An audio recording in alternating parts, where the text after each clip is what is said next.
The average person has around 3 close friends, and 38% have at least 5. But what if you want to film a great looking video and have none?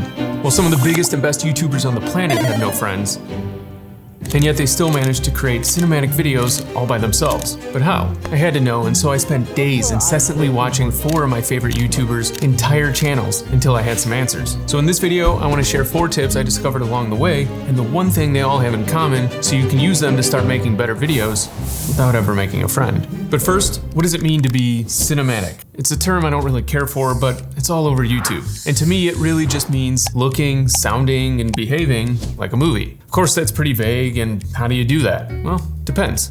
Here on YouTube, that usually means buying some new equipment. All you do is buy this camera, and it looks like a movie. I bought this lens, and it was like, boom, Netflix. I'm telling you, this light gave me 6-pack abs. Actually, I'd probably buy that last one.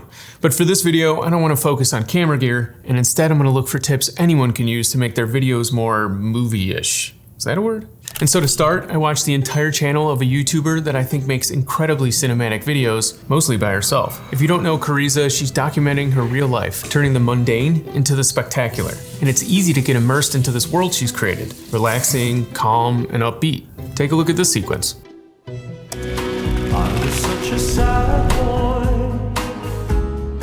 when you caught my eye.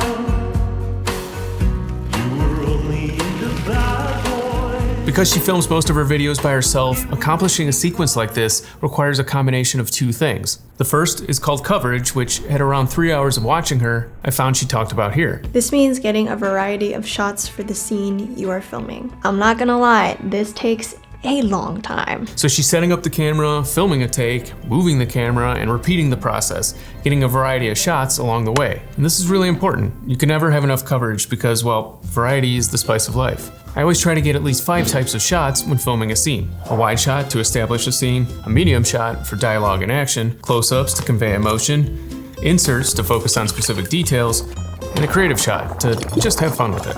And yeah, that's all great, but the second is what really creates that movie magic. So what is it? Just like Tom Cruise or Margot Robbie, she's acting. You might be thinking, well, what are you talking about? You just said she's documenting her real life. And yeah, that's true to a degree. The experiences may be real enough, but her videos are filled with her faking it. When you're creating a video by yourself, you're in charge of everything, and it's inevitable you're gonna be doing a million things like setting up equipment, checking camera settings, and reviewing your footage all the time. And that can be pretty draining. But you don't want your audience to feel that. You want them to feel like it's organically happening for the first time. I'm acting in all my videos. In real life, my name is Matt, and I own a pet supply shop. Sup? Actually, I was just acting there. Or was I? Now clearly I'm no thespian, but I found the best way to do this is simply repetition. The more takes I do, the more relaxed I get, and the more natural it looks. And doing more takes allows you to play with different energy levels and speeds, so you have choices in the edit. I always try to do at least 3 takes for everything, although it usually ends up being closer to 10. On to the next YouTuber. He's a filmmaker that makes a lot of short documentary style videos. I've seen a few in the past and I think they're excellent, so I decided to watch the rest and see what I can learn. I think anyone who's watched one of Niklas's videos is immediately blown away by the filmmaking. One of the biggest keys for filming alone is effort. When you don't have others to help, you have to work harder to get the same results. And you can tell Niklas puts in the effort, filming during sunrise and sunset for amazing landscapes, using slow motion for emphasis, and flying FPV drones for camera movement. Because of this amazing B-roll, it's really easy to get sucked in. 4 hours and 17 minutes had gone by before I noticed my retinas were burning. But while my eyes recovered, I realized it wasn't just the flashy B-roll that made his content so good. In fact, sort of the opposite. Take a look at this sequence from his last 7 days to live video. Throughout the hike, Gabriel and I reflected on the last years of our lives and whether or not we lived those up to our own expectations.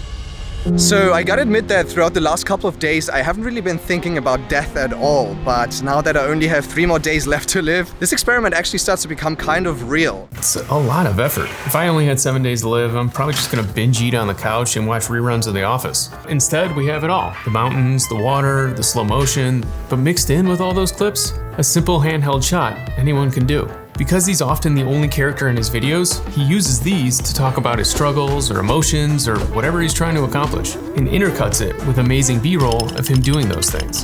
And it's the combination of the two that creates visual contrast that causes you to constantly pay attention. Not every shot has to be amazing. Great. So maybe focus on getting a few really great shots, and then for the others, a contrasting style that's much easier to film by yourself. And for an extra tip here, there's something I noticed missing at times from that amazing B-roll. Or should I say someone, Niklas. Just because you're filming by yourself doesn't mean every frame has to have you in it. Use objects or your environment to enhance your story, so you can occasionally stay behind the camera and get a more dynamic shot. This next YouTuber redefines what it means to be cinematic, because he doesn't rely on scripting, fancy editing, or color grades. Yet his videos still seem like mini movies. He's made a lot of them, over 1,100.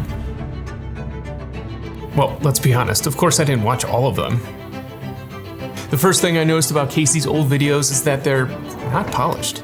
There are certainly seeds of what's to come, but a lot of these first videos are pretty amateur. This should hopefully be inspiring because everyone starts at the beginning, and as long as you keep at it and try to improve, you will. A few hundred videos into his channel, and you can see that as his style solidifies, there are tons of filmmaking hallmarks that he does well, like composition, sound design, 3-act structure storytelling, and a whole bunch more. It honestly deserves an entire video on its own. But day after day of watching his content, one thing repeatedly stuck out. I remember seeing this interview with Casey where he said this: I f***ing hate camera movement. He really does. As his videos went on, there was less and less camera movement. If you're filming by yourself, this is great news because a tripod's a man's best friend, like a 3-legged dog. But always using a tripod results in a lot of static shots, and that can get boring. So how are Casey's videos rarely, if ever, boring? While the camera may not be moving, something in the frame almost always is. I think this is my favorite tip because when you're filming by yourself, this is way easier to do. Instead of shaking the camera, shake something in front of the camera. Instead of a camera tilt, tilt your body. Instead of a rack focus, focus on a rack. Actually, don't do that last one. This last YouTuber makes works of art, both on canvas and online. I covered a number of his techniques in my last video, but there's a lot more to discuss. In fact, recently he was interviewed about his filmmaking process, and there were some great insights like, to film that, I used a C-stand to get a top-down shot, and then I used 2 skateboards to move it. which shows it's important to use whatever you have to get the job done. And I think that's a pretty good tip on its own. But more importantly, it's just a small part of something much bigger. The majority of Gawx's videos are shot entirely by himself in his bedroom. And no, they're not for OnlyFans. I think for a lot of us, shooting by yourself in a bedroom would be pretty limiting and uninspiring. But his videos are quite the opposite. In fact, if I had to sum them up in one word, it would be creative. He's so creative, it kind of feels untouchable. But if you start at the beginning of his channel and watch every video, you can see all the strides he's made, not just in filmmaking like Casey, but in creativity. And I think it's those very limitations that's grown his creativity. So just be creative, right? No problem. Okay, not quite, but the good news is it's a skill that can be learned with time and practice. So for me, what I do is just let my mind wander and try to think of the biggest or coolest way to film a scene. And then when I have something I like, I shave it down until there's something I think I can actually do. If you've ever started a sentence with, wouldn't it be cool if, it's probably a good idea. Write it down. It's easy to make excuses, but instead of thinking of all the reasons you can't, instead think, how can I make this more interesting because of my limitations? If you haven't guessed already what all these YouTubers have in common, it's pretty simple. They all do every one of these tips and a lot more. Because creating videos by yourself is hard, and yeah, it could drive you a little crazy. I get it. Every frame of this entire channel has been done by just me. But when I finish a video, I'm like, wow, I did that all by myself. And it makes it worth it. Although sometimes it's nice to have a friend. Oh, and if you want to learn more about how to create videos like Gawx, click here.